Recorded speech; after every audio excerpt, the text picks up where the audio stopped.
বুধবার সকালে রাজধানীর মগবাজারে আলফালা মিলনায়তনে কেন্দ্রীয় মজলিসে শুরার আয়োজন করে বাংলাদেশ জামায়াতে ইসলামী। উদ্বোধনী অধিবেশনে বক্তব্য রাখেন সংগঠনটির আমির ডাক্তার শফিকুর রহমান। তিনি বলেন, ১৫ বছরেরও বেশি সময় জেল জুলুম নির্যাতন করে বিরোধীদের হত্যা করা হয়েছে। গোটা দেশকে পরিণত করা হয় কারাগারে। আমরা একটা সুন্দর শান্তিপূর্ণ মানবিক দেশ চাই।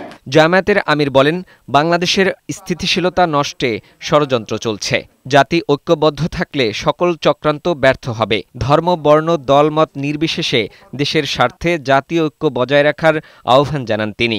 দেশ যখন এই পরিবর্তনের পরে একটা ইতিবাচক ধারায় আগাচ্ছে, তখন আমরা লক্ষ্য করছি যে এই দেশকে অশান্ত করার জন্য পতিত স্বৈরাচার এবং তাদের দূষণ দেশে বিদেশে তারা মাথা ছাড়া দিয়ে উঠেছে।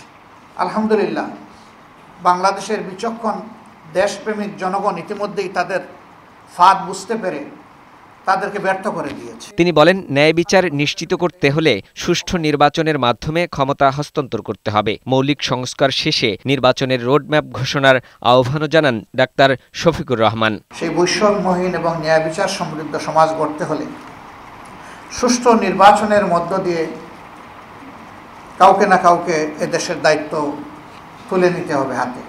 কতিপয় গুরুত্বপূর্ণ বিষয়ে আপনাদেরকে সংস্কার সাধন করে সুষ্ঠু নির্বাচনের জন্য সমতল মাঠ তৈরি করতে হবে। এর জন্য একটি রোডম্যাপ দরকার।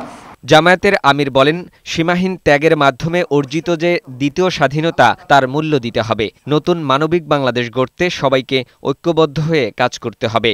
জাতীয় স্বার্থের জায়গায় আমরা যেন কখনো বিভক্তিতে লিপ্ত না হই। ফাহিম মুনাইম, বৈশাখী সংবাদ, ঢাকা।